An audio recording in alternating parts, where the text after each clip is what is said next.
Assalamualaikum warahmatullahi wabarakatuh.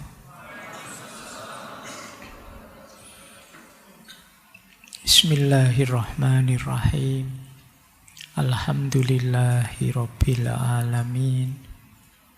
Assalatu wassalamu ala asyrafil anbiya'i wal mursalin Sayyidina wa maulana Muhammadin wa ala alihi wa ashabihi wa man tabi'ahum bi ihsanin ila yaumiddin.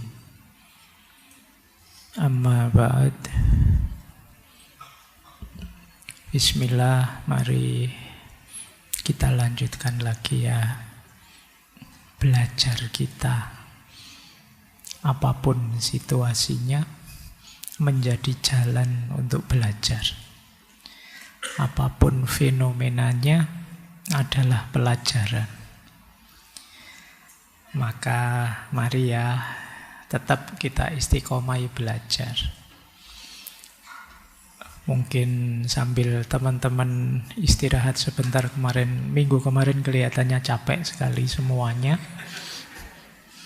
Ya, bulan ini kita tema-tema yang tidak terlalu berat sebenarnya untuk dipahami, meskipun kelihatannya berat untuk dijalankan, karena wawasan-wawasan yang mudah tadi memang orientasinya untuk dijalankan dalam hidup kita. Oke ya. Baik. Bulan ini kita belajar tentang ketenangan kembali setelah sebenarnya beberapa sesi juga temanya itu. Tapi bulan ini kita tenangkan diri kembali. Jadi membangun resiliensi diri menghadapi ketidakpastian. Kalian tidak harus kaget karena memang hari ini zamannya serba tidak pasti. Apapun itu. Maka yang pertama-tama harus kalian siapkan memang mentalmu, dirimu. Daya resiliensimu. Daya resiliensi itu ketangguhan, ketabahanmu menghadapi situasi. Dan ya saya tidak perlu menjelaskan seperti apa, sejauh mana situasi ketidakpastian. Meskipun nanti ada beberapa teori yang saya sampaikan. Tapi pesan utamanya malam hari ini siap-siaplah. Seperti dulu waktu kita membahas Byung Chul Han yang keywordnya 3 itu, bahwa hari ini kondisi kita semua itu antara narsis, kemudian kelelahan atau depresi.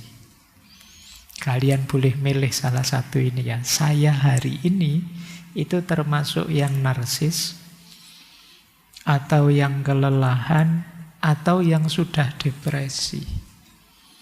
Menghadapi zaman yang serba tidak pasti. Dan ketidakpastian itu bukan sesuatu yang asing sih. Bahkan saya tadi buka Al-Quran itu ada kalimat yang konotasinya ketidakpastian. Wa ma tadri nafsun madza taksibu ghadan. Dan tidak seorang pun yang dapat mengetahui apa yang akan diusahakannya besok. Jadi kita tidak tahu loh besok itu. Bahkan bukan takdir kita. Kita melakukan apa itu kita juga tidak tahu. Kenapa? Situasi bisa berubah-ubah. Semula tenang-tenang, tiba-tiba panas. Dianggapnya mau panas, ternyata dingin-dingin saja. Itu situasi hari ini. Apa-apa serba tidak pasti. Tidak ada satu hal pun yang bisa kalian jadikan jaminan hari ini selain dirimu sendiri. Makanya kapan itu ada yang tanya saya tentang situasi ini, saya pesan saya cuma satu. Minimal kalian jangan kehilangan dirimu sendiri. Karena apa saja mungkin hilang hari ini.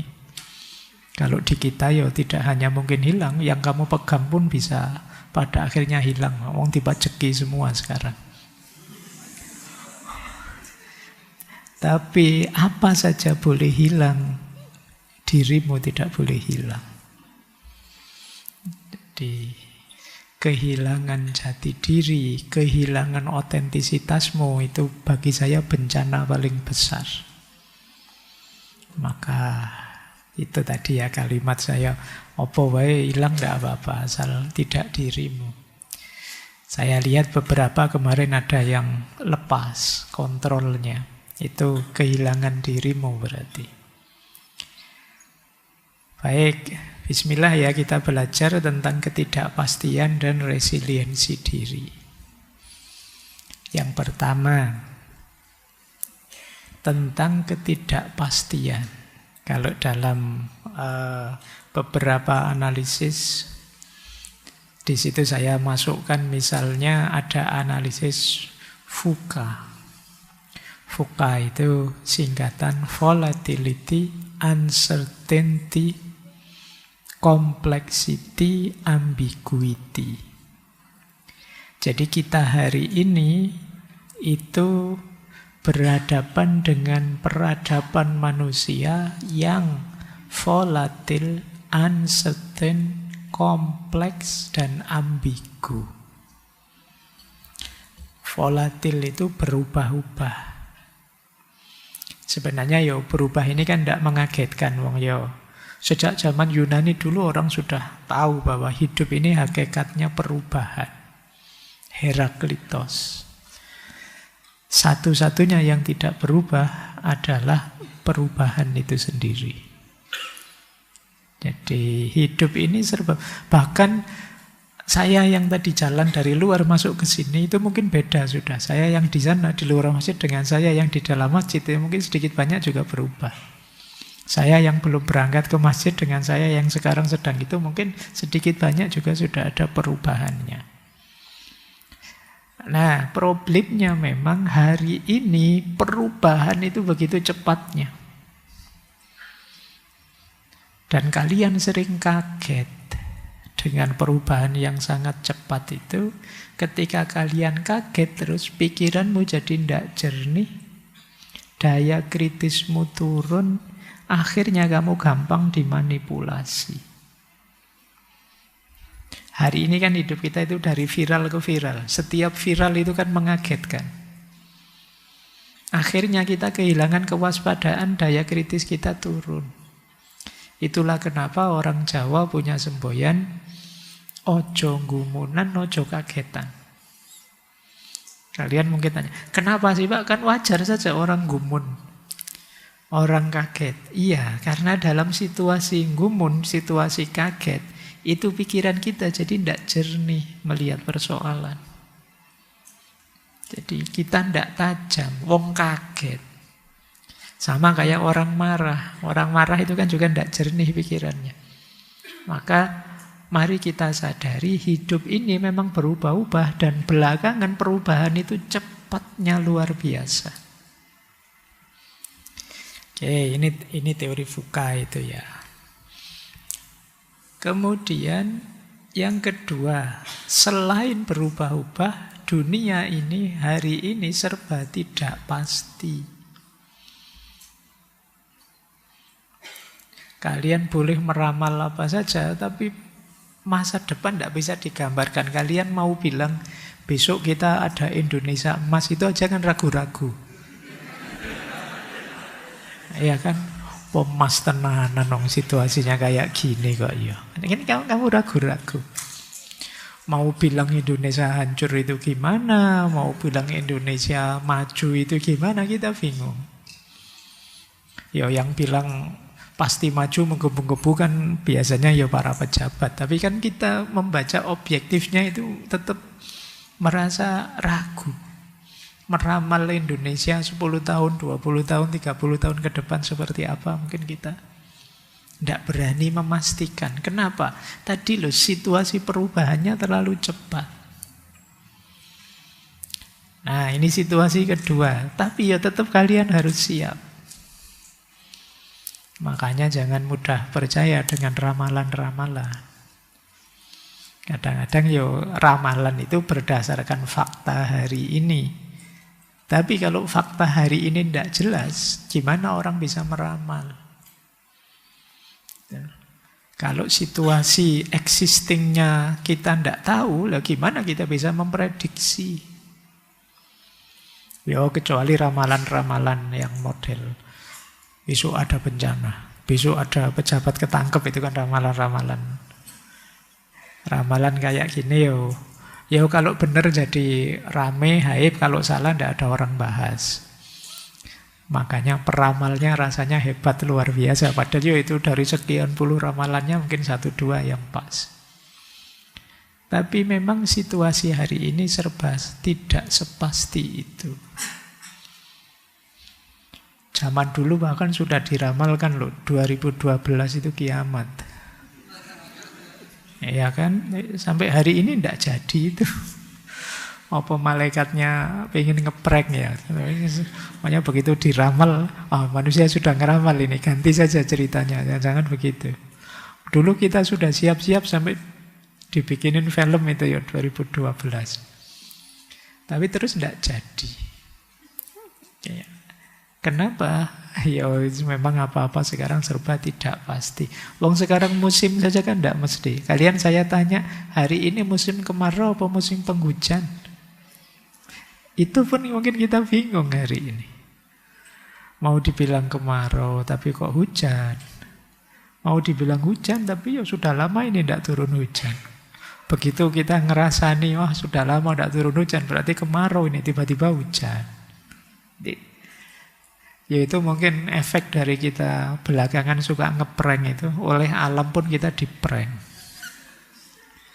Pak Tani bingung sekarang situasinya, jadi serba tidak pasti. Jadi situasi kedua uncertainty. Situasi ketiga complexity.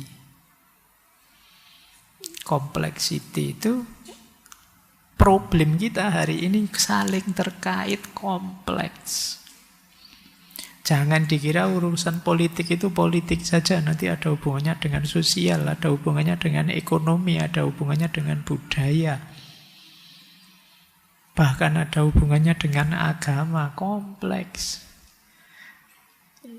Kadang-kadang kalian nganggap ini politik, tapi bukan, itu mindset budaya. Yang memang selama ini begitu di sini. Kalian anggap ini budaya, tapi sebenarnya itu sudah manipulatif, sudah politis, dan lain sebagainya. Urusannya sangat kompleks.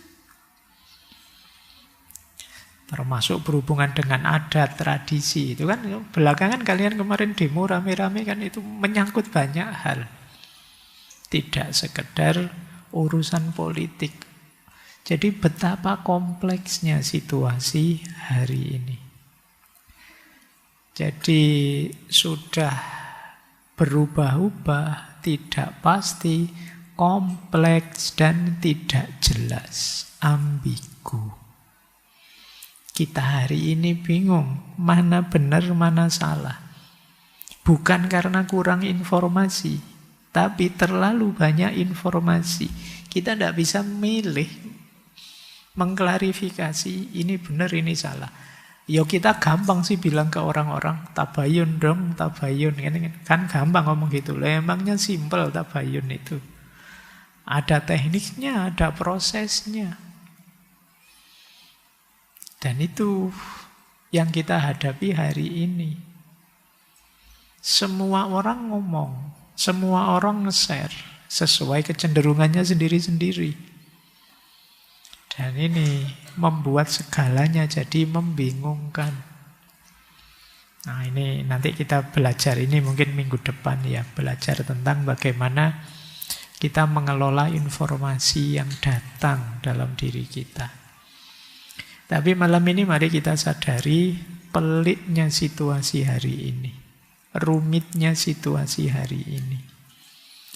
Jadi kalau kalian tidak luas caramu berpikir dan tidak luas hatimu, kamu mesti kelelahan dan pada akhirnya depresi.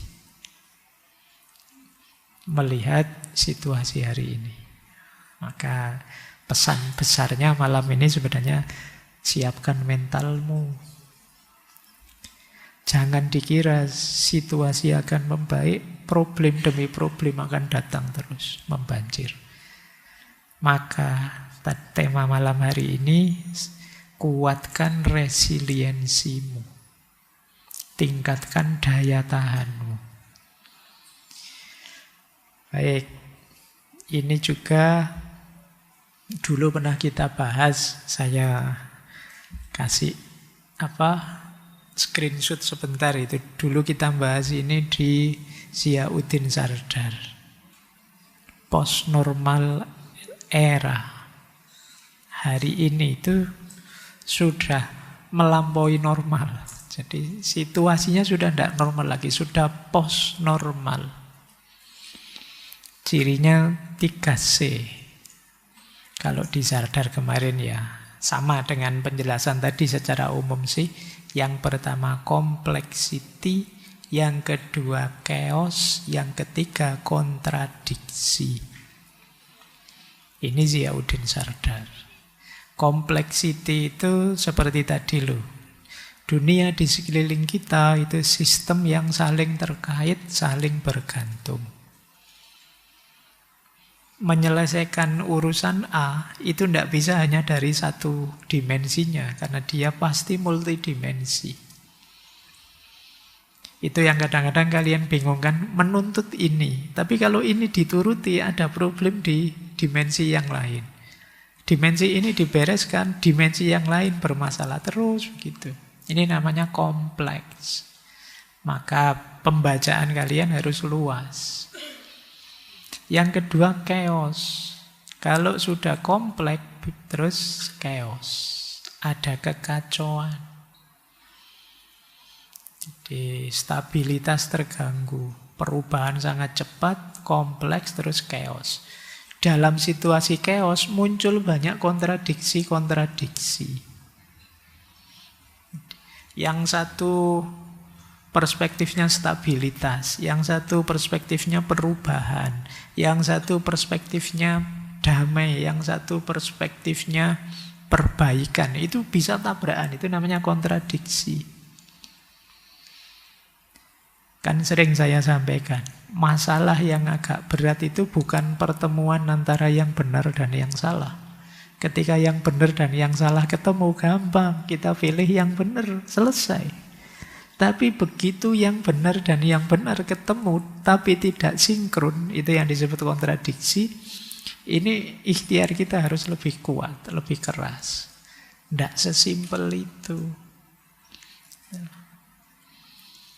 Yang seperti saya bilang tadi, misalnya kalian yang kemarin demo, perspektifnya perubahan, perbaikan.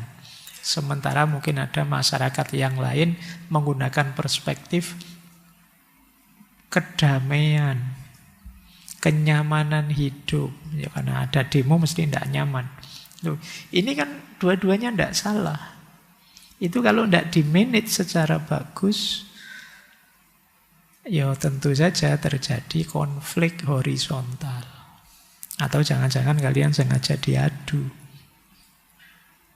Nah, ini ya, perhatikan situasi ini. Jadi kompleks, kemudian chaos, kemudian kontradik.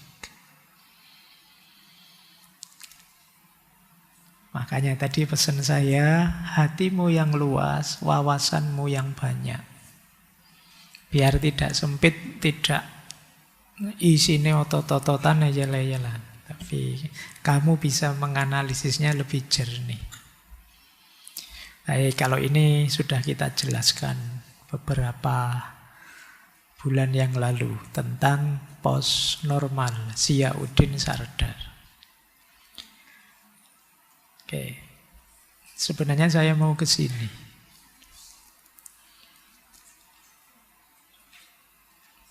Menurut saya, akar dari banyak masalah kita hari ini terdapat pada situasi itu yang saya tuliskan itu.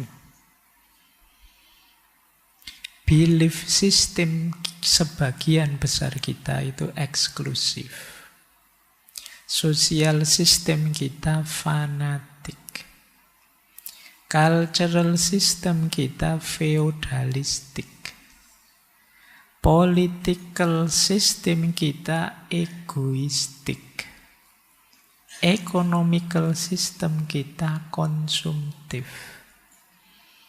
Informational system kita manipulatif. Sebenarnya ini satu-satu bisa jadi bahan diskusi kalian ya. Iya, tentu saja tidak semuanya begini. Tapi saya berani bilang sebagian besar masih begini. Coba ya, kita urai satu-satu. Nanti resiliensinya pelan-pelan, tidak usah khawatir.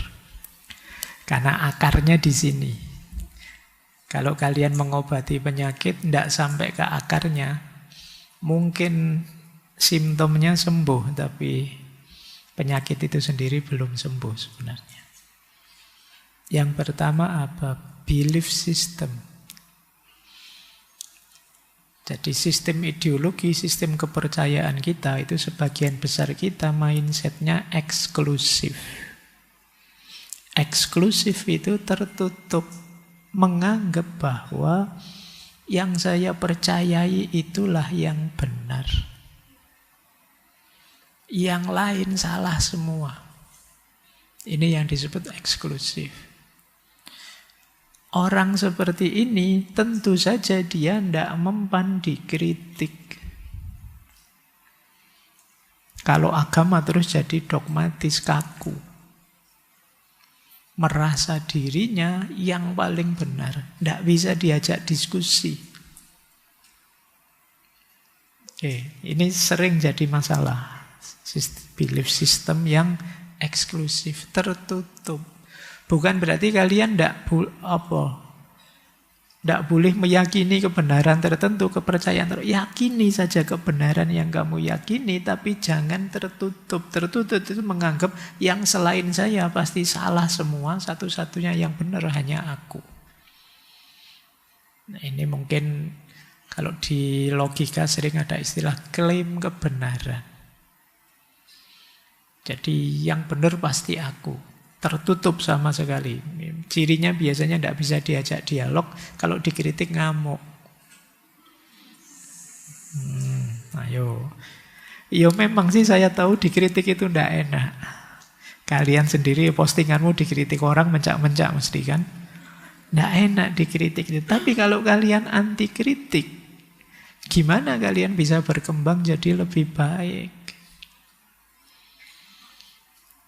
Nah, belief system kita itu banyak yang eksklusif.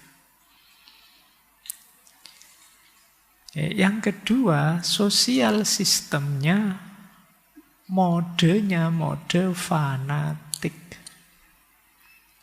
Kelompokku, aliranku, organisasiku, apalagi partaiku. Itu sosial system. Fanatik itu right or wrong harus saya dukung terus. Ini namanya fanatik. Apapun itu jenisnya. Kalian kan mungkin ya ikut organisasi macam-macam lah, saya tahu mahasiswa. Itu ya memang dikondisikan untuk fanatik sering-sering. Jadi fanatik itu ya pokoknya apapun yang sudah diputuskan di kelompok kita, di aliran kita, di organisasi kita, harus kita ikuti semuanya. Nah, tidak boleh kalau ada yang kritik harus kita lawan. Ini benar-benar fanatik. Kalau menurut penjelasannya seorang filosof Muslim, Maroko, Abid Al-Jabiri, beliau pakai istilah qabilah. Mindset kita itu masih mindset qabilah. Umat Islam itu cara berpikirnya masih qabilah. Masih bersuku-suku.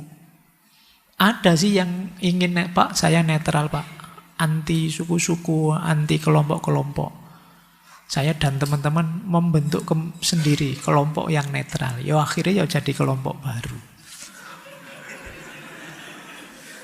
Fanatik dengan kelompoknya sendiri lagi gitu loh. Problemnya bukan kalian ngeblok atau non-blok. Problemnya kalian itu jangan sefanatik itu. Kan itu saja sih. Tidak harus kalian bikin organisasi baru. Mari kita sadari ini sama seperti di belief system tadi. Kita itu manusia biasa. Orang-orang di kelompok kita, organisasi kita juga manusia. Bisa salah, bisa keliru. Tidak luar biasa kalau khilaf. Wong manusia mahalul khoto' wan nisyan. Mbok biasa saja. Kalau salah ya diakui salah, diperbaiki. Kalau ternyata yang kritik yang salah ya dijawab. Kan begitu saja. Kalau ternyata jawabannya tidak memuaskan, ya monggo kemudian ya sudah. Yang penting sudah kita jelaskan. Benarnya seperti apa bahwa dia ngotot ya sudah. Kan gitu saja. Biar tidak tadi loh kan tadi ada yang ketiga itu terus jatuhnya kontradiksi mengarah ke konflik. Nabi Muhammad kan wanti-wanti benar itu jangan asobiyah. Asobiyah itu sebenarnya perekat sosial. Tapi kalau berlebihan jadi fanatik, justru akan membuat fragmentasi sosial. Di kelompok-kelompok kecilnya masing-masing. Nah, nanti diingat-ingat ya sampai teman-teman besar, wajar saja kalian ikut organisasi ini, organisasi itu, bahkan ikut partai. Tapi tetaplah menjadi manusia yang sadar, yang tidak fanatik. Kalau salah ya dibilang salah, kalau benar ya dinyatakan benar. Baik, ini sistem sosial kita. Jadi akhirnya kalau di kita itu kan kalau ada orang ngomong mau ndak mau harus kita cek. Ini kelompok mana ya? Ini organisasi apa ya yang ngomong? Dia ada di kubu mana ya? Kan selalu begitu. Dan kita ndak percaya kalau ada orang ini bebas kok tanpa kepentingan, kita ndak percaya. Kenapa? Biasanya tetap orang ini fanatik pada yang dia tempeli. Identitas sosialnya.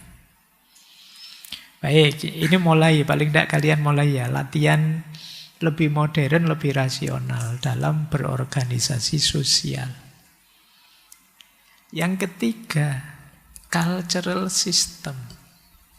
Sistem budaya kita masih menurut saya kuat sekali corak feodalnya. Corak feodal itu ya tetap kita tunduk patuh 100% pada patron-patron kita. Ini tadi corak feodalistik itu kan ya kayak kita patuh zaman dulu, patuh pada bangsawan-bangsawan, kita posisikan lebih tinggi mereka. Mereka punya banyak kekhususan, keistimewaan, privilege dalam hidup, dan bagi kita itu wajar saja begitu. Dasarnya tokoh-tokoh, patron-patron, idola-idola. Nah, sistem budaya kita begitu. Jadi kemandirian intelektual, memutuskan sendiri, bernalar sendiri itu rasanya barang langka. Kita selalu inginnya ikut saja apa keputusan orang atau kelompok orang yang kita anggap patron kita. Di berbagai strata, berbagai level.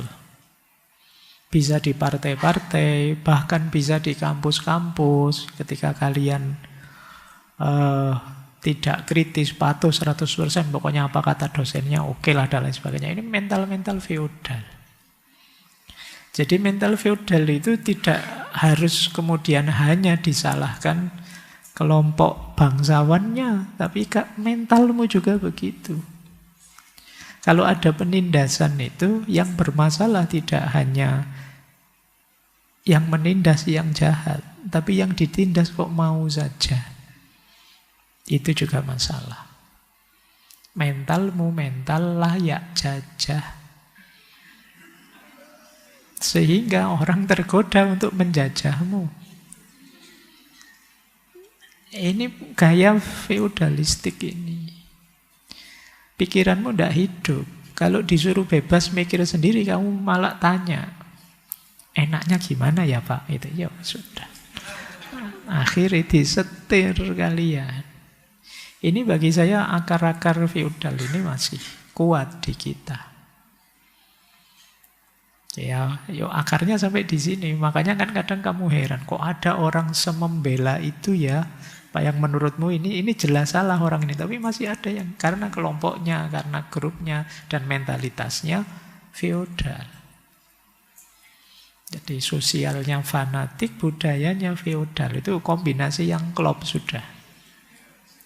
Dibangunkan susah.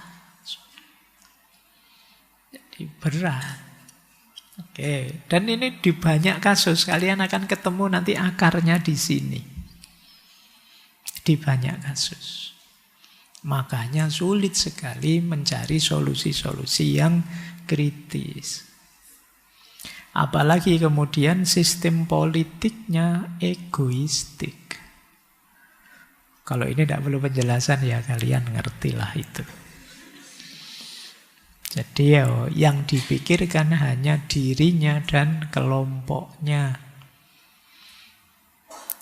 Yang dirinya sendiri dan kelompoknya dianggap paling tahu, paling ngerti, paling paham tentang bangsa ini, tentang negaranya. Suara-suara yang lain dianggap tidak ada gunanya semua.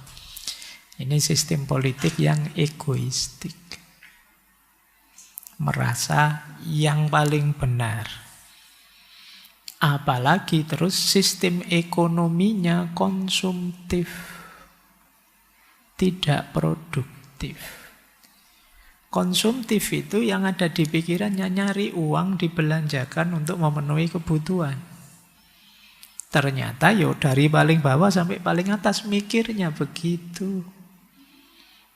Itu kenapa pemerintah cara paling gampang meningkatkan income pajak, kan cuma itu. Berawal dari mental yang konsumtif. Karena ngertinya cari uang terus dibelanjakan untuk kebutuhan. Kalian juga begitu nanti mikir kerja cari uang dibelanjakan untuk memenuhi kebutuhan. Tidak membayangkan kreativitas apa yang harus saya lakukan agar mendatangkan uang. Jadi mental kita konsumtif semua, konsumsi semua. Jadi kita kan sering marah-marah itu. Ketergantungan HP, gadget semua dari luar. Lah kalau memang tidak ingin tergantung, bikin sendiri. Tapi kan kita tidak mikir sejauh itu ke sana. Kalau ada laptop versi terbaru yang di pikiranmu kan gimana caranya saya punya uang untuk beli laptop terbaru itu. Bukan gimana caranya saya bisa dengan kemampuan mungkin dibantu teman-teman, didukung support sistemnya, menciptakan laptop sebagus itu. Tidak ada pikiran itu. Yang dipikiranmu gimana caranya beli. Ini mental konsumtif. Dan tidak usah kaget, selama kalian mentalnya konsumtif, hidupmu tetap akan disetir oleh para produsen. Karena kamu hanya mengkonsumsi. Tentu saja terus para produsen itu nanti yang mengarahkan kamu harusnya bagaimana, butuh apa, yang kamu harus miliki apa, dan lain sebagainya. Oke. Dilengkapi dengan sistem informasi yang manipulatif. Ini efeknya era yang kita sebut post-truth. Sistem ekonomi manipulatif itu berita Informasi itu hanya kita pilih yang sesuai dengan keinginan kita, sesuai dengan keyakinan kita. Kalau zaman dulu, orang itu mencari informasi yang benar, baru dia beropini. Jadi dia tahu informasi yang benar dulu, terus baru dia komen, baru dia beropini. Tapi hari ini yang disebut post-truth itu orang beropini dulu. Terus apa? Opininya itulah yang dia anggap kebenaran. Ini yang terjadi hari ini. Makanya informasinya manipulatif. Setiap kali informasi masuk pada kalian, kalian harus waspada. Ini dari siapa? Dia punya kepentingan apa? Tujuan dibalik yang tertulis ini apa? Itu kalian harus masuk ke sana. Karena kalau tidak, kalian akan tertipu. Ini yang dimaksud sistem informasi yang manipulatif. Baik, coba ya direview lagi. Ini menurut saya akar dari banyak masalah kita belakangan ini. Belief system kita eksklusif, sosial system kita fanatik, cultural system kita masih kuat feudalistik, political system kita masih sangat egoistik, economical system kita masih konsumtif, dan informational sistemnya manipulatif. Nah, ini hampir di semua bidang ternyata ya ada masalah. Mungkin seperti minggu lalu, kalau bisa ya kita reset saja, install ulang, kembali ke sistem pabrikan awal terus dibangun pelan-pelan, mungkin begitu. Tapi ya kan tidak mungkin kalau peradaban itu dibikin semacam itu. Berarti ya ayo kita lakukan perbaikan-perbaikan. Itu yang saya tulis di bawah, itu counter movement-nya. Melawan eksklusivitas, fanatisme, feudalisme, egoistik, konsumtif, manipulatif, kalian perlu menegakkan nilai-nilai. Yang pertama, inklusivitas. Keterbukaan. Terbukalah, luaslah. Jangan sempit, jangan tertutup. Hidupkan solidaritas yang lebih luas. Jangan fanatik. Kemudian jalani gaya hidup yang egalitarian, kesetaraan. Kita semua setara. Di posisi apapun, jangan ada yang merasa lebih tinggi. Apalagi seorang muslim. Kan sering saya jelaskan. Hakikatnya tauhid itu kesetaraan makhluk. Mengapa begitu? Karena dalam tauhid hanya ada dua variabel, kholik dan makhluk. Di atas makhluk satu-satunya adalah kholik, Tuhan. Dalam sistem yang tidak egaliter, tidak setara, di atas makhluk, di atas manusia, masih ada manusia yang lain. Dan ini tidak tauhid. Maka dimanapun ada penindasan sebenarnya itu nabrak tauhid pasti. Kenapa? Di atas makhluk ada makhluk yang lain. Di atas manusia ada manusia yang lain. Di atas alam ada manusia yang sewenang-wenang. Itu pasti tauhidnya perlu dipertanyakan. Lupa kan ada itu Pak, hierarki kalau di struktur, di organisasi, termasuk kenegaraan. Ada presiden, ada menteri di bawah presiden, ada. Iyalah, secara organisasi begitu. Tapi secara kemanusiaan kita semua setara. Hanya beda peran saja. Beda fungsi saja. Presiden tidak di atas kita. Ya dia punya perannya sendiri sebagai presiden. Kita peran kita sendiri sebagai kita. Jadi masing-masing ada perannya. Kalau dulu kalian belajar Konfusianisme mungkin masih ingat bahwa di antara problem dalam hidup manusia, khususnya secara sosial, budaya, politik, adalah ketika orang lupa namanya. Lupa namanya itu ketika dia tidak berperan sesuai namanya.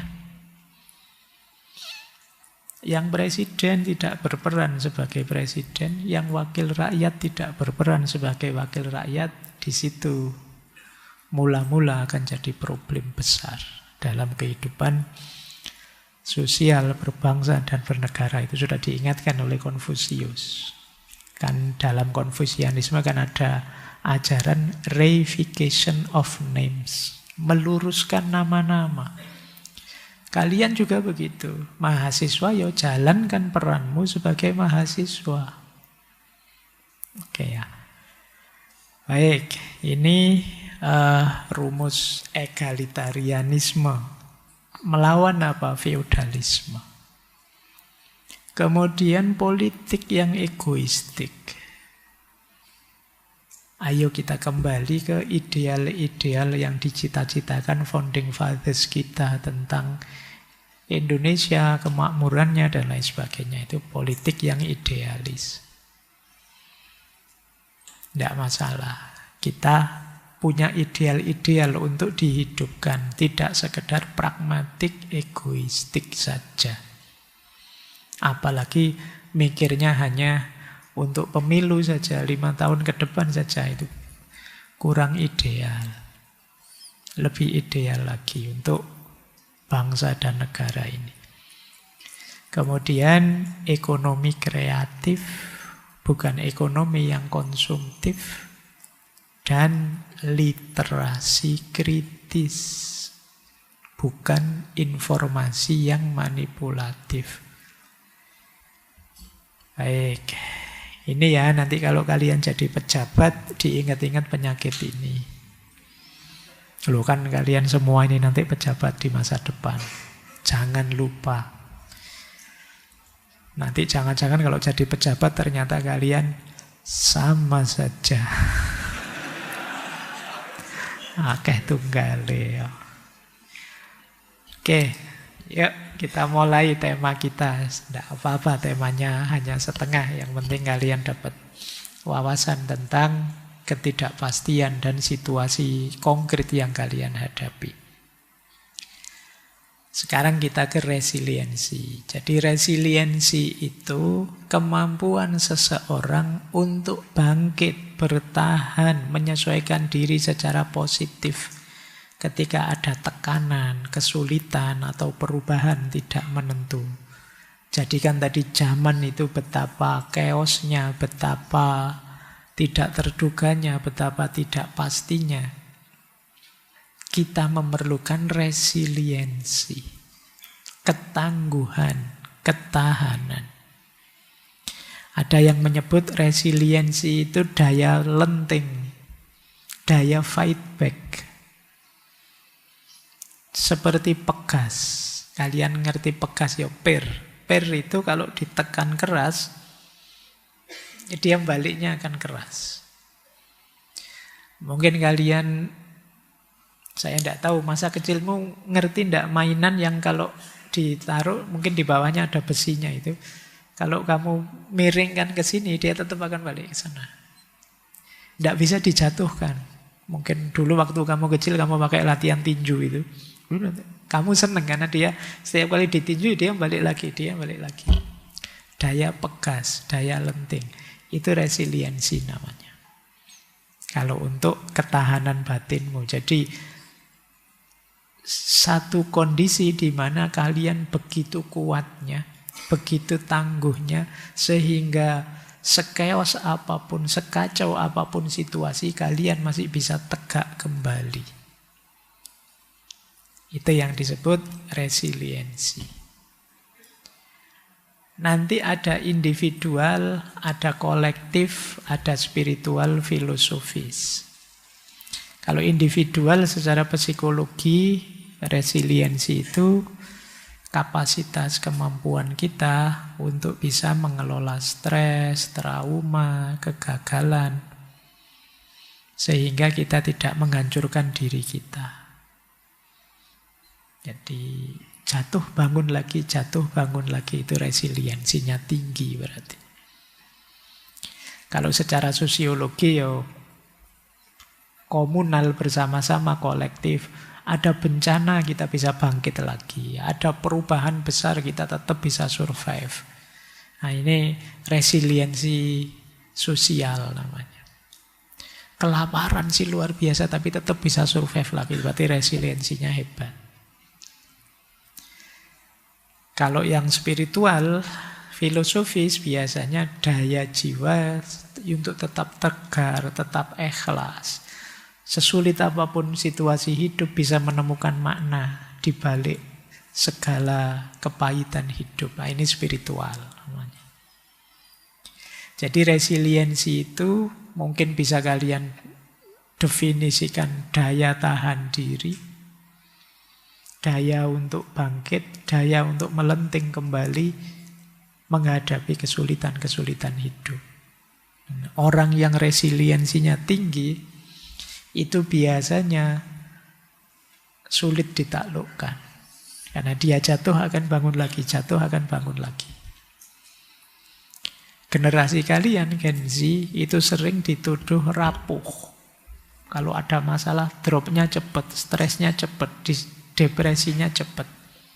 Solusinya apa? Resiliensimu tingkatkan. Biar tidak gampang stres, biar tidak gampang drop.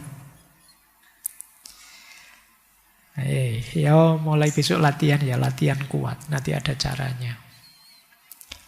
Kata Alain de Botton, ini bulan lalu kita bahas tokoh ini ya. Kata beliau, setengah dari seni hidup yang baik itu resiliensi. Sering saya bilang juga hidup itu harus bisa ngegas, harus bisa ngerem. Resiliensi ini konteksnya ngerem. Untuk kemudian bisa ngegas lagi. Kalau kata Nelson Mandela, jangan menilaiku dari kesuksesanku, nilailah aku dari seberapa sering aku terjatuh dan bangkit lagi. Orang hebat itu orang yang jatuh bangkit lagi, jatuh bangkit lagi. Kalau orang yang berusaha langsung sukses itu tidak luar biasa, mungkin karena fasilitasnya banyak, mungkin karena dia sejak awal punya modal ini, modal itu, tidak luar biasa. Tapi orang luar biasa itu orang yang mungkin saja dia jatuh, mungkin saja dia kalah, mungkin saja dia terhempas, tertindas, tapi tetap bangkit lagi. Ini orang hebat, sudah. Jadi kalau kalian ingin jadi orang hebat, kuatkan resiliensimu. Kata Konfusius, kemuliaan kita yang terbesar bukan karena kita tidak pernah jatuh, tetapi karena kita bangkit setiap kali kita jatuh. Jadi orang hebat, orang mulia itu adalah orang yang setiap kali jatuh bangkit lagi. Ya mulai ya, ini kalau diomongkan lancar enak. Tapi kalau dijalankan tidak sesimpel kalimatnya. Ya tadi Nelson Mandela kalimatnya pendek, tapi lihat perjuangan beliau untuk pembebasan rakyatnya dari penindasan rezim apartheid itu panjang dan pahit memang. Jatuh bangun itu pahit. Tapi membuatmu tangguh. Jangan menghindari bahaya, jangan menghindari masalah. Hidup itu pasti ketemu bahaya, pasti ketemu masalah. Dan yakinlah setiap kali kalian ketemu bahaya, ketemu masalah, itu adalah kesempatanmu untuk jadi lebih hebat, lebih tangguh. Mungkin Tuhan mengarahkan ke situ dalam rangka biar kamu lebih hebat. Kalau hidupmu lancar terus, enak terus, ya daya resiliensimu mungkin tidak teruji, mungkin rendah. Oke. Nah ini 3 bentuk resiliensi. Yang pertama recovery, yang kedua coping, yang ketiga transformation. Ini nanti tak jelasin satu-satu ya. Kalian mungkin lihat gambarnya ya paham yang dimaksud. Itu kan yang satu ada orang jatuh perosok ke bawah tapi ya berusaha untuk naik lagi. Yang kedua itu gambar bunga di tengah padang pasir, mungkin itu di tengah aspal keras, tapi dia tetap bisa tumbuh. Itu coping namanya. Yang ketiga, kupu-kupu. Dari berat dan pahitnya transformasi dia dari kepompong, pada akhirnya dia jadi kupu-kupu. Sekarang sesuaikan dengan narasi hidupmu masing-masing. Bisa ndak kalian recovery, coping, dan transformation ini? Yang pertama recovery. Recovery itu bouncing back, memantul kembali. Recovery itu kembali ke titik awal lagi. Semula kita terperosok. Nah, pada akhirnya kembali lagi ke posisi sebelum terperosok. Itu namanya recovery. Jadi proses kembali setelah mengalami kesulitan, krisis, atau trauma. Kayak kalian awalnya sehat, terus sakit, terus mati-matian berobat, akhirnya sembuh. Sembuh itu kan kembali ke fase sebelum kalian sakit. Mengembalikan keadaan seperti sebelum masalah datang. Setelah gagal ujian, IP-mu 3 sih, tapi terus semester ini nilaimu jelek semua. Akhirnya jatuhlah jadi 2 atau jadi 1, apa berapa. Nah, terus semester depan kamu mati-matian berjuang, mengulang juga, terus akhirnya ya masuk track lagi, 3 lagi IP-mu. Itu namanya kalian bouncing back. Kalian memantul kembali ke arah sebelum kalian jatuh. Nah, ini ya. Awalnya hidupmu nyaman. Terus punya pacar, jadi ruwet enggak karu-karuan. Terus putus, kamu depresi. Terus kamu berusaha bangkit lagi, kembali ke situasi awal seperti kamu belum punya pacar dulu, hidupmu nyaman lagi terus. Ini namanya bouncing back. Setelah ada masalah, kamu balik lagi. Banyak orang yang setelah ada masalah jatuh, sudah tidak bangun-bangun lagi, sudah. Depresi, stres berkepanjangan. Dia tidak mampu memantul kembali. Bayangkan ya nanti kalau kalian yang ada masalah, bayangkan dirimu sedang memantul. Atau bayangkan dirimu seperti gambar itu, kalian sedang mendaki lubangmu untuk sampai ke kondisi awal lagi. Ini kalau disambungkan seperti tema Minggu Layu lah, bagaimana kita mereset hidup kita kembali. Ini yang disebut bouncing back. Yang kedua coping. Coping ini bouncing with, memantul bersama. Kalau ini ada yang bilang lebih hebat daripada yang pertama. Coping ini biasanya problem yang sangat berat. Kita tidak bisa kembali ke kondisi sebelumnya. Sudah terlanjur ketemu masalah seperti ini. Nah, coping ini kita bisa bertahan, beradaptasi dalam situasi sulit. Tidak sekedar kembali ke kondisi semula, tapi kita hidup berdampingan dengan tantangan dan tetap tumbuh dalam keterbatasan kita. Kalau ini mungkin kalau dihubungkan nilai tadi, nilaimu jatuh sampai 2, naik lagi tidak mungkin, sudah semester 14. Nah, kalian tidak mungkin bouncing back. Yang bisa kalian lakukan apa? Bouncing with. Ya sudah Pak, IP saya mungkin ditakdirkan cuma 2 koma. Tapi dengan IP 2 koma ini saya akan pantang menyerah. Saya akan berjuang, tidak mau kalah dengan yang IP-nya 3 ke atas. Nah ini namanya bouncing with. Jadi karena situasi pahitnya tidak bisa dihindari, mau tidak mau dihadapi, ya sudah, ayolah. Seperti ini saya juga siap kok. Nah, ini namanya bouncing with. Mungkin ada kalian yang sakit misalnya. Kan ada sakit tertentu yang tidak mungkin bisa 100% sembuh kalau kita tidak bisa mengontrol diri kita. Mungkin diabetes lah, mungkin darah tinggi atau apa. Nah, rumus resiliensinya coping ini. Baik, saya siap hidup bersama penyakit ini, mengontrol diri, latihan, memodifikasi hidup agar tetap nyaman meskipun punya penyakit ini. Ini namanya bouncing with.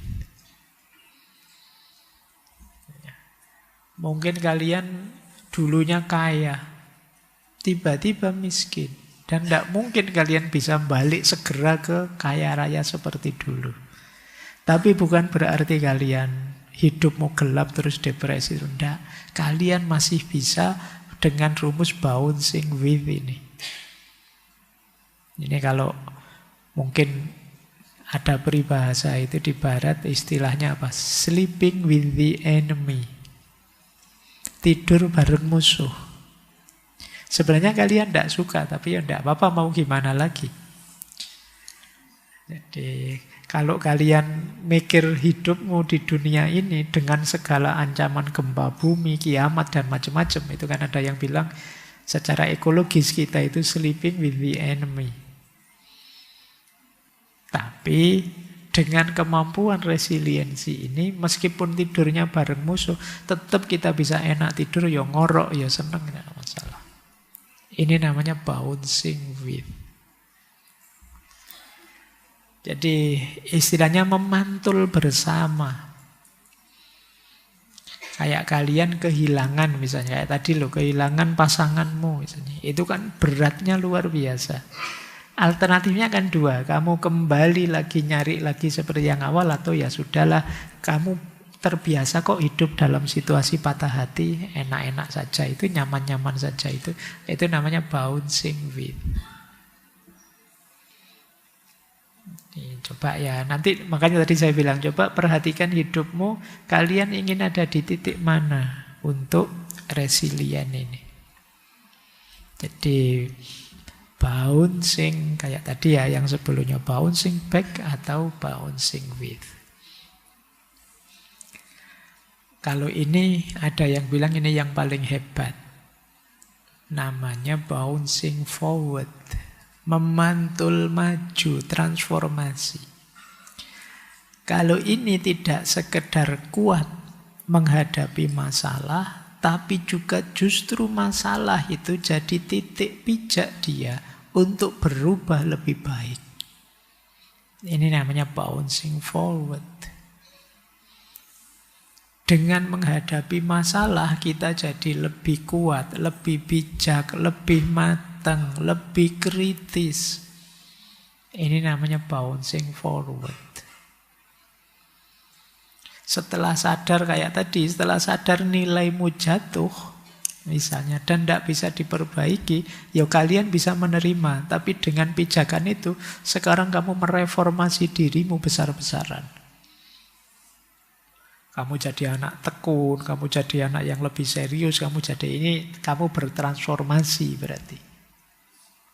Bouncing forward. Memantul maju jadi lebih baik. Nah, coba perhatikan ya teman-teman 3 bentuk resiliensi ini. Di sekitar kita ada banyak sekali masalah. Kalian bisa kalau sanggup menghapus masalah itu biar masalah di sekitarmu habis, terus kamu kembali nyaman hidupmu. Bouncing back.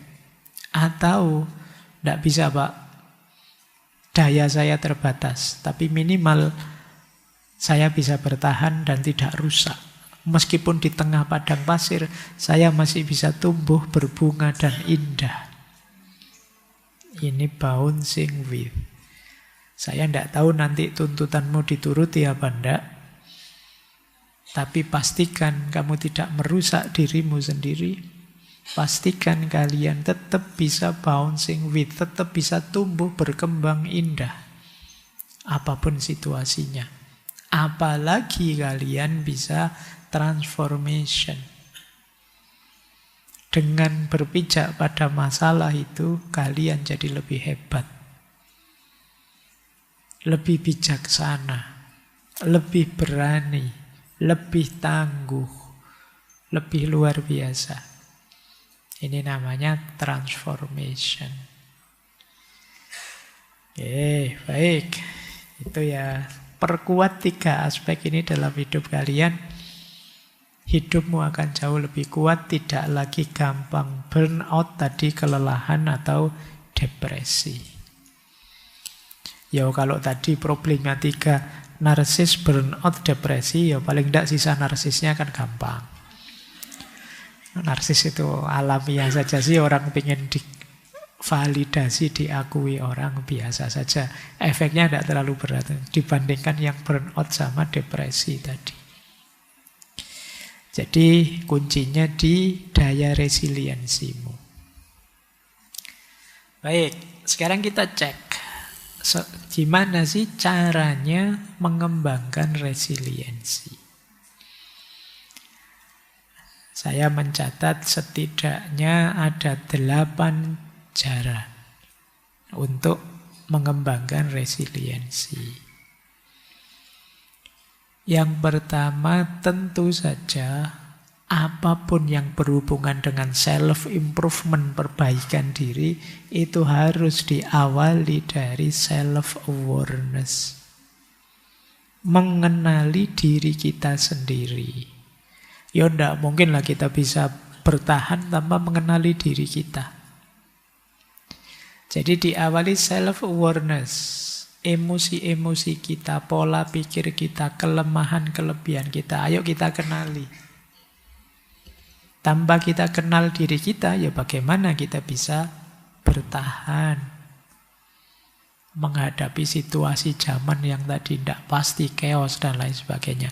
Jadi syarat pertama adalah membangun kesadaran diri, sadari. Saya tidak tahu dalam sehari-hari sejauh mana kalian hidup dengan sadar. Keputusan-keputusanmu hasil renungan yang matang, tidak sekedar ikut arus.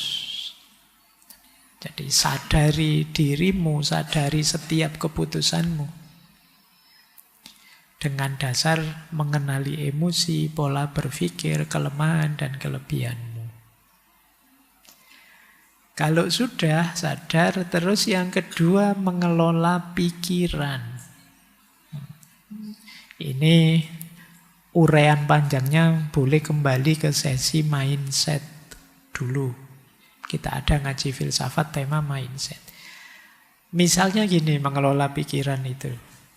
Self-talk kita, mari ngambil self-talk yang positif, jangan yang negatif. Jadi self-talk positif itu apa? Pernyataan kita untuk diri kita sendiri. Aku sebenarnya bisa kok. Mungkin kemarin kurang tekun saja, besok aku akan lebih tekun. Ini lebih positif. Daripada kalian bilang, aku gagal, memang aku ini tidak cakep, aku ini tidak. Ini self-talk negatif. Bikin self-talk positif. Kalian nembak ditolak, biasa hidup itu ada diterima, ada ditolak. Sebenarnya dia tidak sadar saja sih nolak saya misalnya gitu. Dia tidak tahu istimewanya saya gitu. Istimewanya saya itu ditolak tapi tetap gitu. Kayak pokoknya kamu ngomong dengan dirimu yang positif saja. Seandainya ada kelemahan, bahasakan itu sebagai tantangan. Bukan kelemahan yang menjatuhkan kita. Terus reframe. Reframe itu Kita ngasih frame baru. Kita berhadapan dengan masalah itu kita melihatnya bukan, wah ini menjatuhkan ini. Enggak. Kita membacanya, ini peluang untuk saya tumbuh. Ini peluang untuk nambah pengalaman. Ini peluang untuk latihan berani. Ini peluang. Ini reframing namanya. Jadi ini berhubungan dengan mengelola pikiran. Kemudian latihan menerima hal-hal yang di luar kendali dan mengubah hal-hal yang bisa kita ubah. Ini sama ya, di Stoik juga ada banyak pandangan itu. Jadi ini kunci kedua. Pikiran kita nanti jadi sumbernya ketenangan hidup. Yang ketiga, ya kalau ini niscaya ya, kesehatan fisik. Ya tetap kalian harus sehat. Sejernih apapun pikiranmu, kalau tidak sehat, ya lemes. Tidak ada gunanya. Pikiranmu tinggi-tinggi kalau kamu sakit. Gaya hidupmu yang sehat. Kemudian kuatkan jaringan sosial. Nyari circle yang mendukung. Jangan circle yang toksik. Nanti mungkin minggu ketiga ya, bulan ini kita membahas support system. Antara lain jaringan sosial yang mendukung. Penting adanya teman, jangan gaya kita itu tidak mungkin hidup sendirian tanpa bantuan orang lain. Akan selalu ada kepentinganmu dengan orang lain. Bahkan misalnya kajian kayak gini tuh, kamu Pak, saya datang sendirian kok Pak, duduk sendirian, tidak butuh lain. Bayangkan kalau lingkunganmu tidak support, misalnya beberapa ada yang seneng sandal-sandal yang bagus terus sandalmu hilang, itu kan tidak bisa, kamu tidak ada hubungan dengan yang akan selalu ada hubunganmu dengan orang lain. Seintrovert apapun dirimu, emangnya kamu tidak pakai baju? Bajumu itu apa ya? Kamu nanam kapas sendiri, kamu memintal sendiri, bikin kain sendiri kan? Ya tidak. Kemudian ngaji saat ini yo, kamu butuh takmir yang nyiapin kopi, yang nyiapin tempat, ya tidak bisa kita sendirian. Support system penting. Maka membangun resiliensi juga perlu jaringan sosial yang mendukung. Kemudian tentu saja spiritualitas bisa menguatkan resiliensi. Sabar, tawakal itu menguatkan sudah. Kemudian belajar dari kegagalan.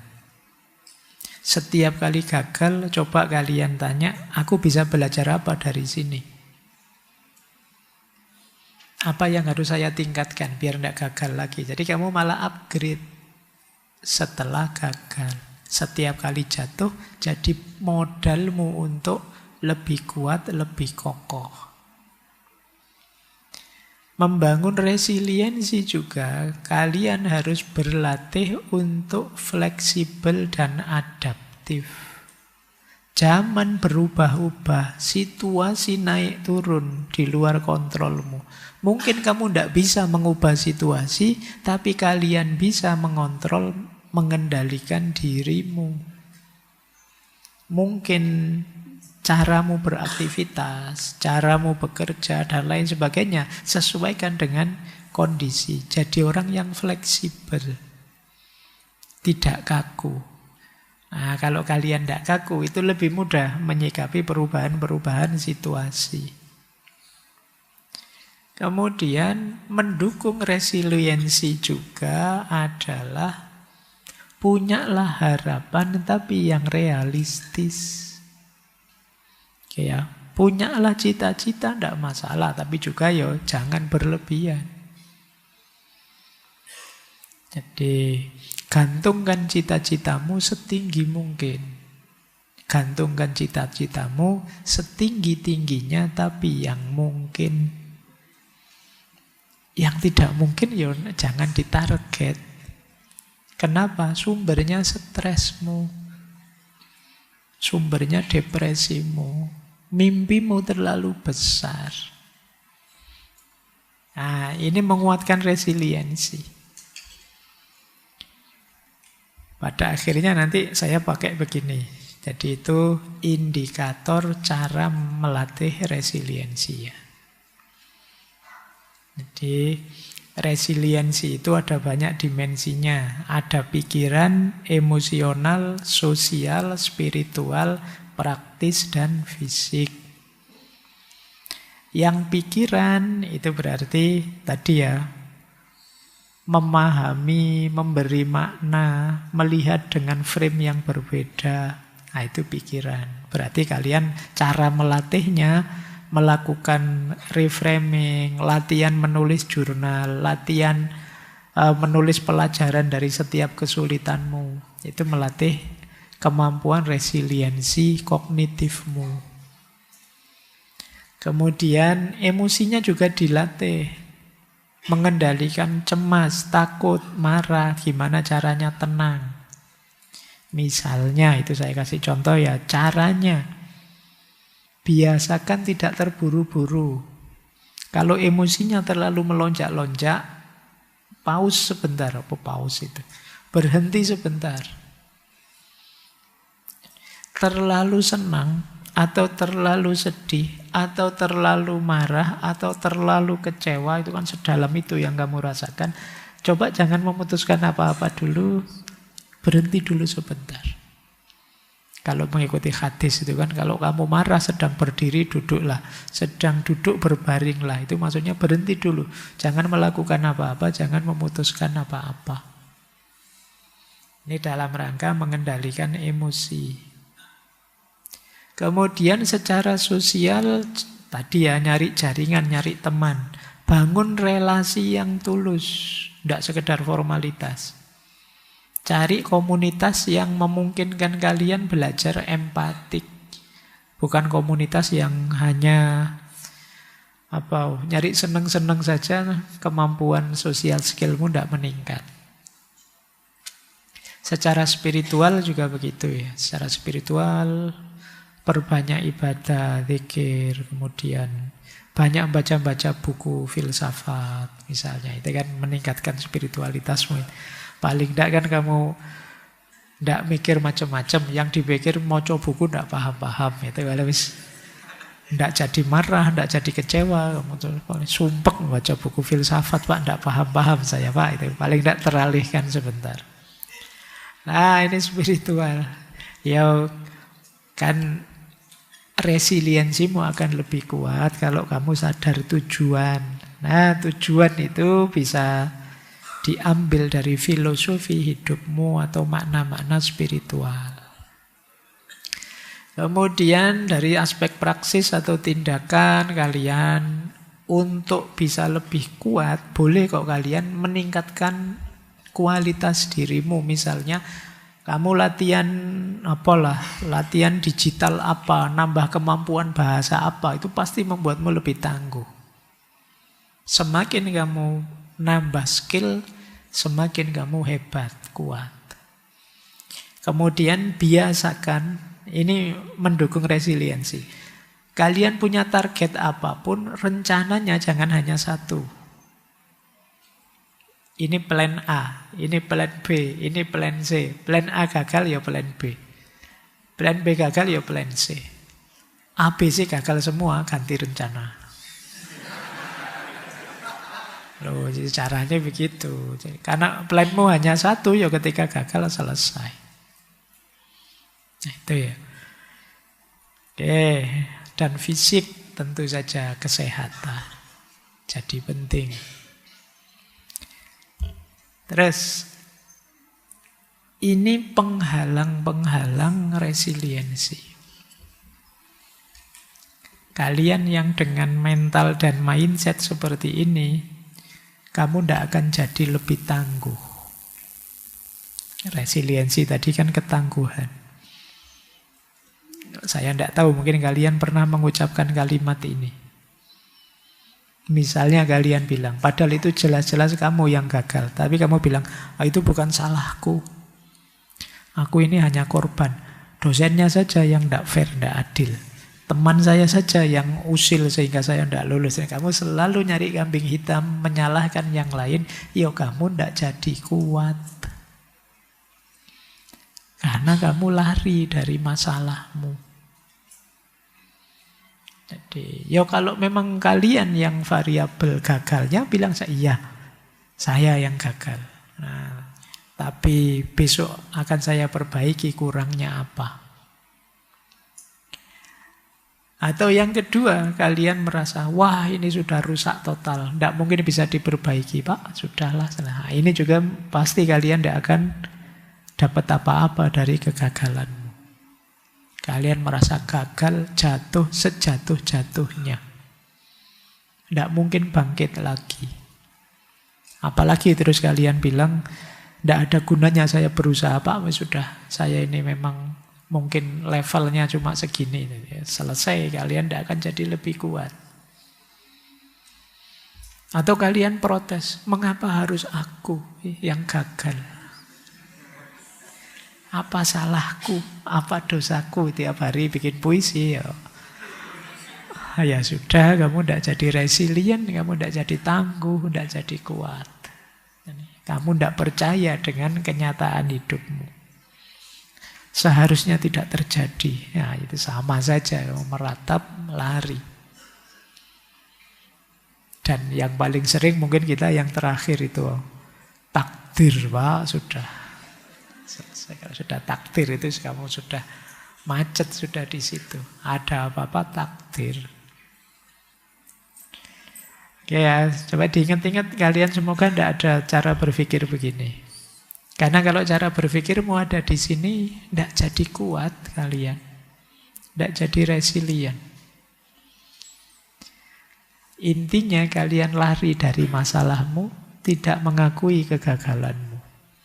Ya sudah. Pelajaran dari kegagalan tidak kalian dapat, padahal kenyataannya ya memang kamu gagal. Yuk dilanjutkan, kita filsafatan sebentar. Karena ngaji filsafat, nanti dianggap motivator saya kalau ngomong itu terus ya. Ayo filsafatan ya, kita lihat perspektif-perspektif tentang resiliensi dari tradisi filsafat. Saya perbanyak dari kelompok filosof eksistensial. Sebenarnya saya ingin masuk juga ke stoik dan lain sebagainya, tapi ya sudah terlalu sering kita bicara stoikisme. Nah, kita belajar ya dari para filosof eksistensialis. Yang pertama, Søren Kierkegaard. Dia bilang, hidup ini memang tentu saja diliputi kecemasan, angst, dan paradok.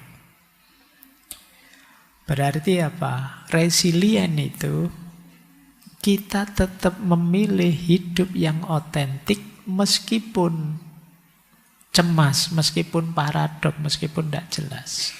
Itu kata Kierkegaard. Bahkan nanti dia ada konsep leap of faith. Lompatan menuju keimanan. Nah, ini khas orang beriman. Beliau ini kan eksistensialismenya teistik. Percaya pada Tuhan. Jadi kecemasan kita, kekhawatiran eksistensial kita justru nanti bouncing back tadi, titik balik untuk kita jadi diri kita sendiri. Untuk kita jadi otentik. Ini Kierkegaard. Kemudian yang kedua ada lagi Nietzsche. Kalau menurut Nietzsche, ya bagi Nietzsche hidup ini memang penderitaan sih. Tapi penderitaan itu hakikatnya gemblengan untuk kita. Membuat kita lebih otentik jadi diri kita sendiri. Kan tadi jatuh bangun kita jadi Superman, luar biasa. Nietzsche ada istilah amor fati.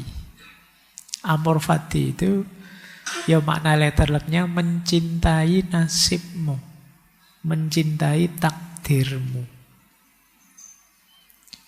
Jadi Ini menarik ya. Kalau selama ini kan kita hanya sampai ke level menerima takdirmu. Kalau di Nietzsche malah kita diminta mencintai takdirmu. Orang yang mencintai takdirnya, dia bisa mengiyakan hidupnya. Mengiyakan hidup itu kalau di Nietzsche ya istilahnya ya sachen. Ya sachen itu mengiyakan hidup. Kita tidak pernah berpikir tentang ini, mengiyakan hidup. Buktinya apa? Kita sering sekali mengeluh.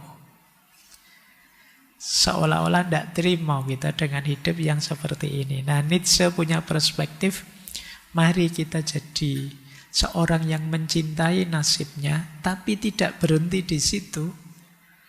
Setelah itu, kita kembangkan diri kita bangkit dari kegagalan, kemudian menjadi diri kita sendiri, menciptakan hidup yang jauh lebih kuat. Itu istilahnya Superman. Nietzsche. Ada lagi Sartre. Terkenal sekali dia bilang, manusia itu bebas, tapi kebebasan itu kutukan. Karena kita bebas, maka kita terpaksa harus tanggung jawab. Ini kayak kutukan. Kalau kita dibikin paket jadi kayak binatang-binatang, kayak apa, itu kan kita tidak diminta tanggung jawab. Tapi karena kita bebas, kita ketemu tanggung jawab. Kucing itu kalau ada minuman diserondol, itu kan kamu ndak terus nuntut kucingnya ke pengadilan apa-apa kan, ndak, ya kucing biasa dia. Tapi kalau adikmu apa siapa yang nyerondol, wah itu kamu marah-marah kamu itu ini. Karena kamu minta dia tanggung jawab, ayo dipel, ayo dibersihkan lagi, karena kamu begitu. Nah, maka kebebasan itu hakikatnya, kata Nietzsche, kutukan sebenarnya. Karena kita bebas ya kita jadi tanggung jawab. Tapi justru orang yang resiliensinya tinggi adalah orang yang siap mengambil tanggung jawab penuh atas hidupnya. Jadi siap bertanggung jawab apapun pilihan yang dia tetapkan. Nah, ini Sartre. Baik, saya milih ini dan segala resikonya akan saya tanggung. Ini orang yang resiliensinya tinggi. Ada lagi Albert Camus. Dulu pernah kita bahas beliau ya, tentang absurditas. Kalau di Camus memang hidup ini absurd. Jadi tidak seideal yang ada di pikiran kita. Kita hidup ini kan pontang-panting mencari makna.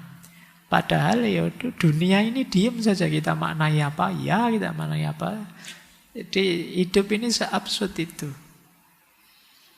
Apapun bisa kita iyakan, apapun bisa juga kita tidakkan. Nah, nanti kamu kan terkenal dengan mitos Sisyphusnya, bahwa kita itu seperti Sisyphus yang mendorong batu ke atas gunung terus dijatuhkan lagi. Karena dia dihukum begitu. Terus dinaikkan lagi, dijatuhkan lagi, terus begitu. Itu kan kalau kita lihat dari jauh, kasihan ya orang hidup di dunia itu seperti itu terus. Tapi kata kamu, masalahnya bukan pengulangan yang membosankan yang kita melihatnya kasihan. Problemnya adalah orang itu gembira tidak melakukannya. Menikmati tidak ketika dia mendorong batu dan menjatuhkan lagi.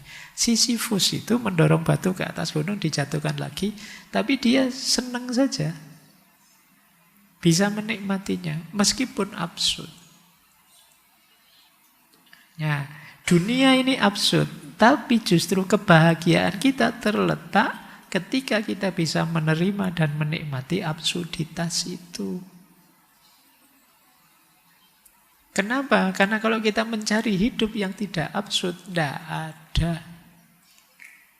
Hidup ini ya hakikatnya memang absurd. Nah, ini khas kamu. Jadi orang yang resiliensinya tinggi adalah orang yang menerima absurditas, bisa menikmatinya. Dan tidak terjatuh pada nihilisme bahwa tidak ada nilai. Tidak, dinikmati saja.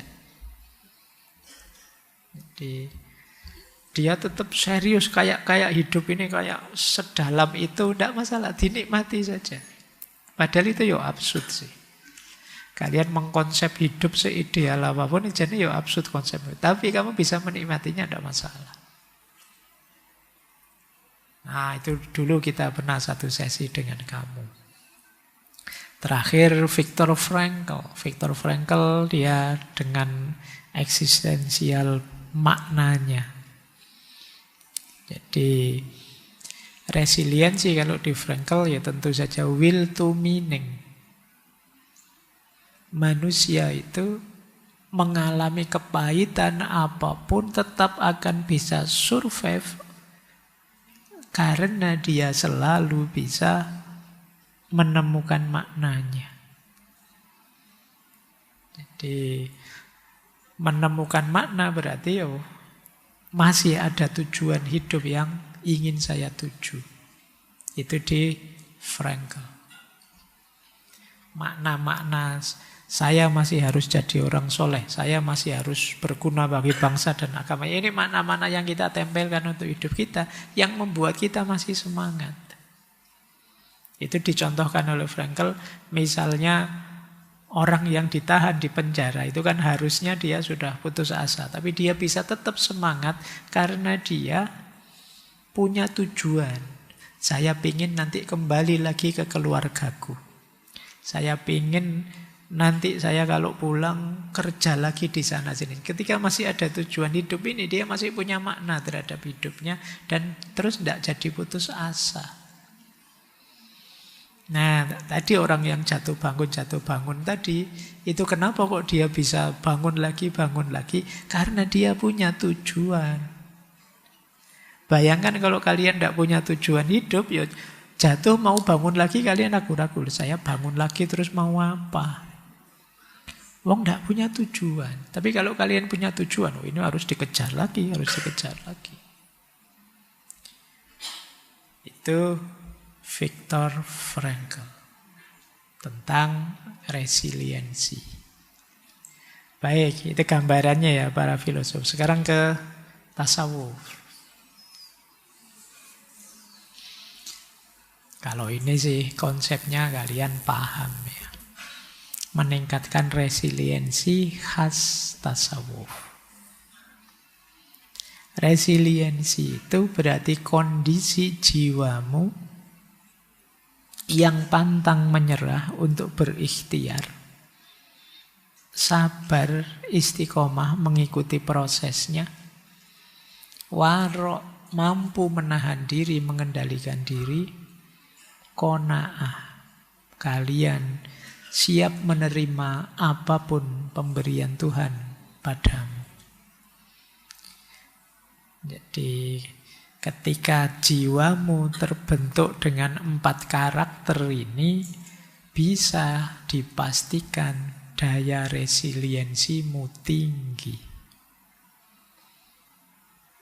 Kalian siap berikhtiar, sabar mengikuti proses jatuh bangunnya, senantiasa warok, mampu mengendalikan dirimu, mengendalikan batin pikiranmu. Ya kalau dalam konteks agama, tidak sampai terjatuh pada hal-hal yang dilarang. Kemaksiatan, dosa kecil maupun dosa besar.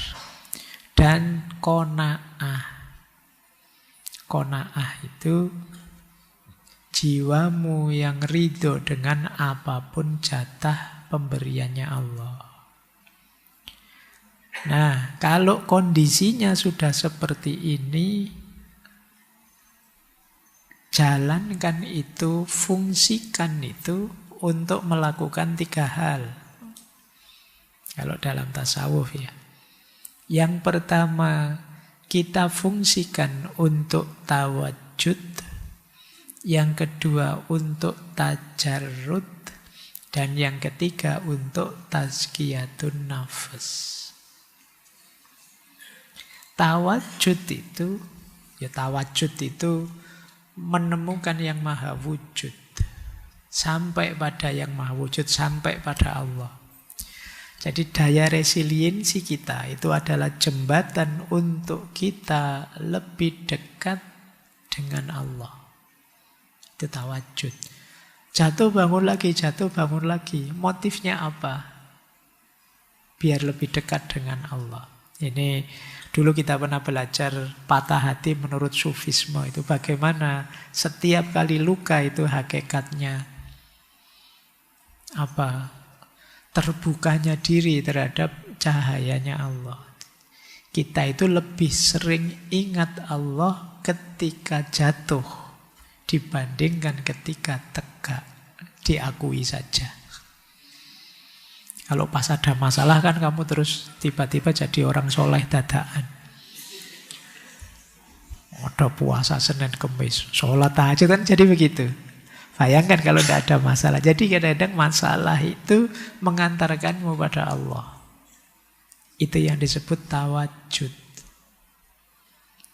Yang kedua tajarrud. Tajarrud itu masalah itu menyadarkanmu untuk tajrid, melepaskan diri dari hal-hal duniawi. Tidak lagi melekat terhadap yang duniawi. Itu namanya tajarrud. Jadi kalau kemarin kamu serakah, kamu ambisius, kalau begitu gagal kamu sadar ternyata seilusi itu dunia. Nah, terus kamu mulai bisa pelan-pelan melepaskan keterikatanmu. Itu fungsi tajarrud. Dan pada akhirnya bisa tazkiyah. Bersih dirimu. Kalau sudah tajarrud, tawajud tentu saja bersih sudah. Jiwamu yang bersih. Jadi resiliensi secara spiritual bisa mengantarkanmu pada Tuhan, membebaskanmu dari keterikatan duniawi dan membersihkan jiwamu. Itulah kenapa resiliensi penting. Kalau di surat Al-Hadid ditegaskan likaila taksau alama fatakum wala tafrohu bima atakum. Supaya engkau tidak bersedih hati terhadap apa yang luput dari kamu dan tidak terlalu gembira terhadap apa yang diberikan padamu. Biasa saja, jangan terlalu berlebihan. Nah, ini berarti orang yang kuat, daya resiliensinya tinggi. Wallahu la yuhibbu kulla mukhtalin fakhur. Dan Allah tidak mencintai setiap orang yang sombong lagi membanggakan dirinya. Ada satu peribahasa menarik dalam bahasa Arab ya. La tahzan ala ma fataka fa inna ma fataka lam yakun liyusibaka. Jangan bersedih atas apa yang luput darimu. Karena apa yang luput darimu memang bukan ditakdirkan untukmu. Ini boleh dibikin spanduk bagi yang patah hati. Nah, ya. Yalah. Dalam hidup ini kita pasti mengalami kehilangan, tapi jangan sesedih itu. Karena apapun yang hadir dan pergi dalam hidup kita sudah dijatah oleh Allah. Jadi jangan sedih kalau ada yang lepas, ada yang luput. Karena tidak mungkin lepas kalau itu jatah kita. Dan tidak mungkin akan menetap di kita kalau itu bukan jatah kita. Maka fa inna ma fataka lam yakun liyusibaka. Sesungguhnya apa yang menimpamu adalah tidak apa yang luput darimu berarti bukan sesuatu yang ditakdirkan untukmu. Ini lagi-lagi menguatkan kita ya, resiliensi. Ada kalimat menarik dalam Bhagavad Gita. Ini nasihatnya Sri Krishna pada Arjuna. Kalimatnya hanya pada pelaksanaan engkau mempunyai hak dan tidak sama sekali pada hasilnya. Janganlah hasil dari pekerjaan itu menjadi alasanmu. Dan jangan juga engkau membiarkan dirimu tidak melaksanakan pekerjaanmu. Ini kan Arjuna sedang ragu-ragu ini. Masa saya serang? Masa saya jatuhkan? Masa saya bunuh? Ini saudara-saudara saya semua di depan saya. Tapi kan terus Krishna mengingatkan, sudahlah. Kalau itu memang tugasmu, jalankan saja.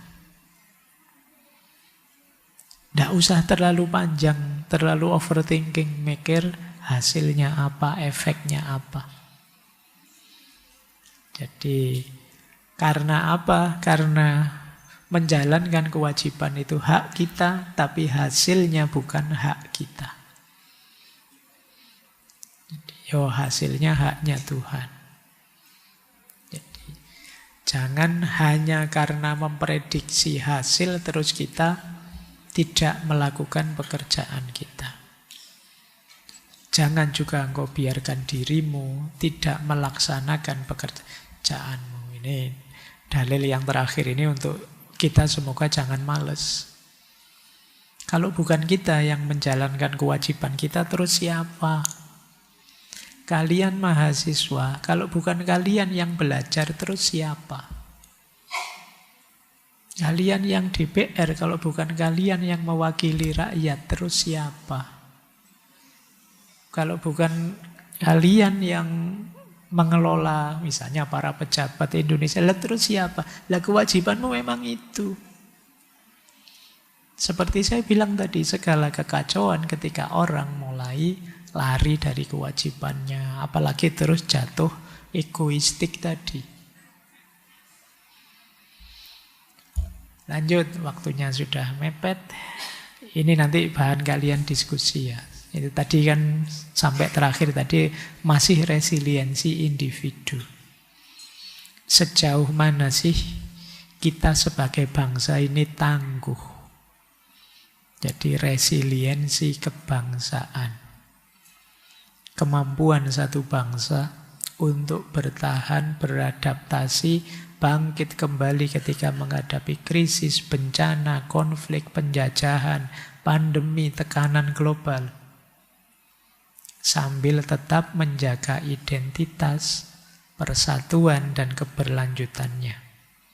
Tidak sekedar survive, tapi juga recover dan transformation. Tidak sekedar bouncing back dan bouncing with, tapi juga bisa bouncing forward. Kalau bisa begitu, bangsa ini luar biasa. Tapi unsur-unsurnya setidaknya ada 6. Nanti kalian nilai sendiri ya, kita kuat di mana. Kalau 6-6-nya kuat, kemungkinan resiliensi kita kuat.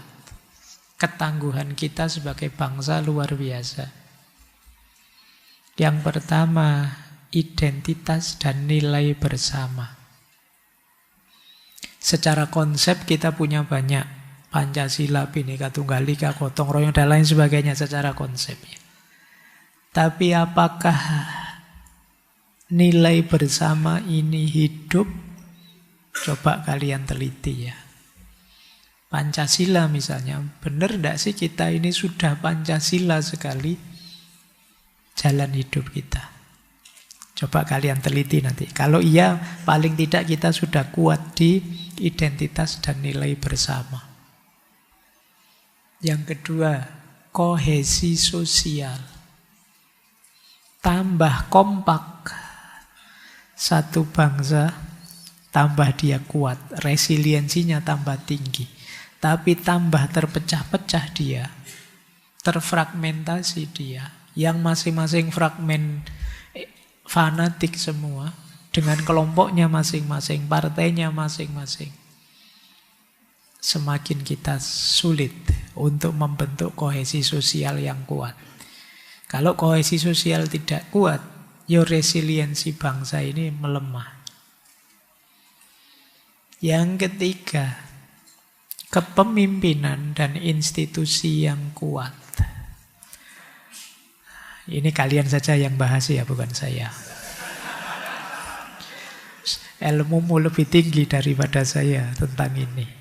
Tapi memang kalau yang ketiga ini lemah, ya lagi-lagi resiliensinya lemah. Kenapa? Karena yang ketiga inilah yang bisa mensukseskan hidupnya unsur-unsur yang lain.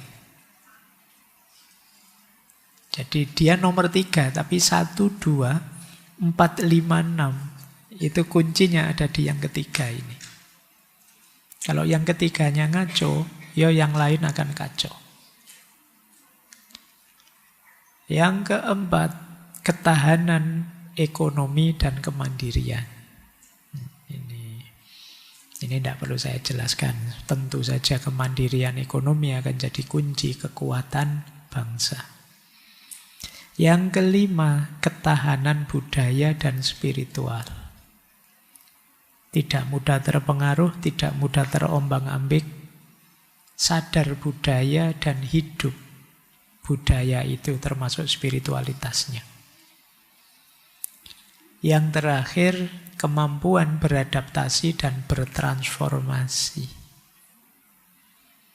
Jadi kemampuan untuk mengikuti perkembangan zaman dan berubah jadi lebih baik.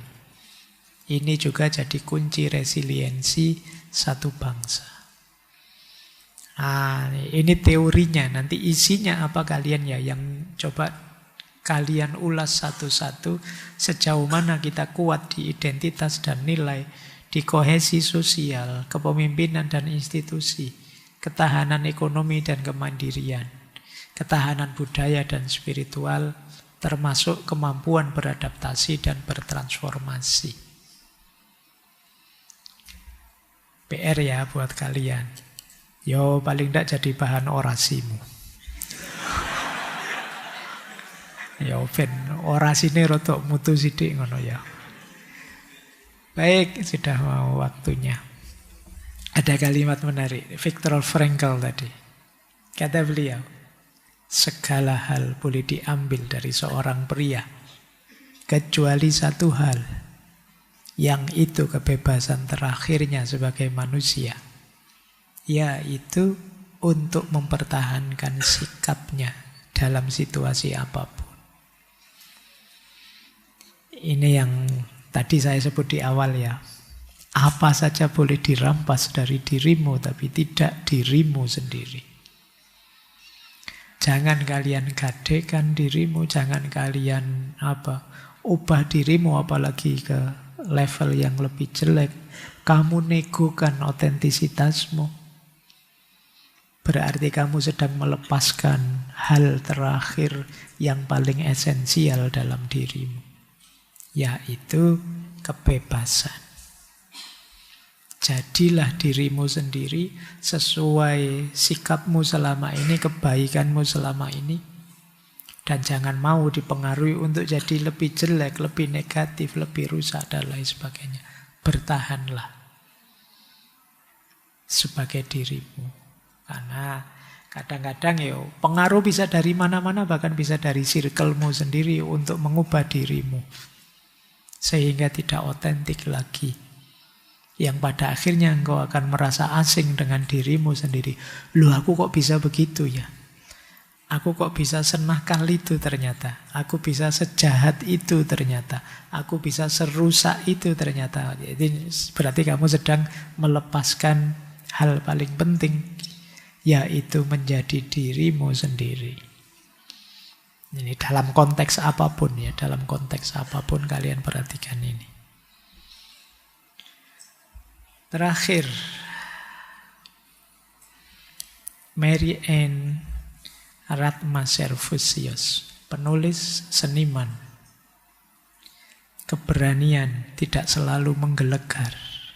Terkadang keberanian adalah suara lembut di penghujung hari yang berkata, aku akan mencoba lagi besok. Ini menggambarkan resiliensi yang tinggi ya. Hari ini gagal, tidak masalah, besok aku ulang lagi. Hari ini jatuh tidak masalah, besok aku kembali lagi.